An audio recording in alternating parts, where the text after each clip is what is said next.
Amajjige guyyaa waboota Amajjige guyyaa waboota guyyaadha guyyaa seenaati bakka keessanii Oromoon hundi amajjiin tokko guyyaa gootonni itti cabsanii kiyyoo diinota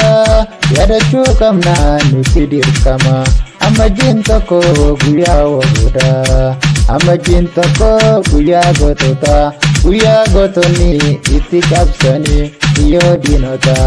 yaadachuu qabna nuti dirqama amajjiin tokko guyyaa waboota amajjiin tokko guyyaa waboota Amajjige guyyaa waboota guyyaadha guyyaa seenaati bakka keessanii Oromoon hundi amajjiin tokko